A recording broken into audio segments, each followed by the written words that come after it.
একটা ফুলকপি মাঝারি ধরনের আর দুটা টমেটো দিয়েছি। এবার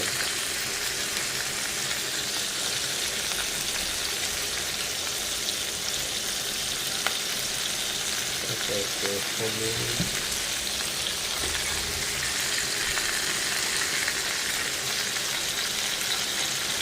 জিরার গুঁড়া,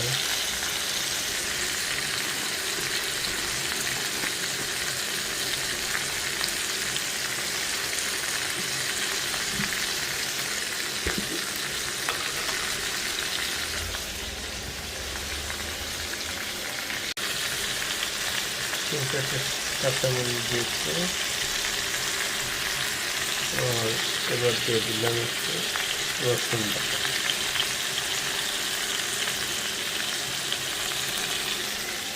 রসুন বাটাটা চিনতে পারবে।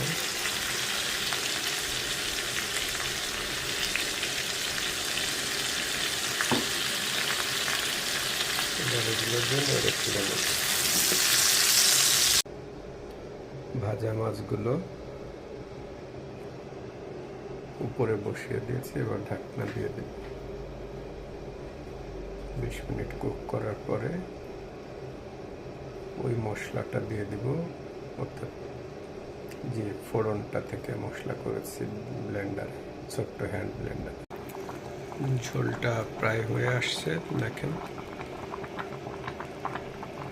এবং শেষ সময়ে এসে সামান্য ধনিয়া পাতা দিয়ে দিলাম, সুন্দর একটা ফ্লেভার আসবে। আর মিনিট 5 রান্না করে চুলা বন্ধ করে দেব।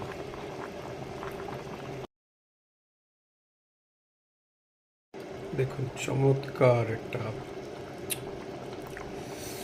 রং এসে গেছে, আর স্বাদটাও সুন্দর হয়েছে। লবণ মশলা খুব ব্যালেন্সড হয়েছে। অনেকে এর সাথে আলু দেয়, কিন্তু আলু সিদ্ধ হতে একটু সময় লাগবে, ততক্ষণে আবার ফুলকপি নরম হয়ে যাবে, জন্য আমি আলু দিইনি। সুন্দর একটা ফ্লেভার এবং কালার চলে আসছে। এবার মাছ রান্না শেষ,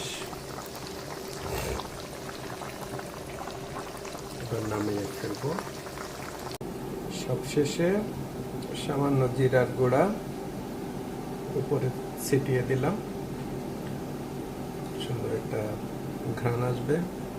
ব্যাস হয়ে গেল কাতল মাছ, টমেটো আর ফুলকপির রেসিপি।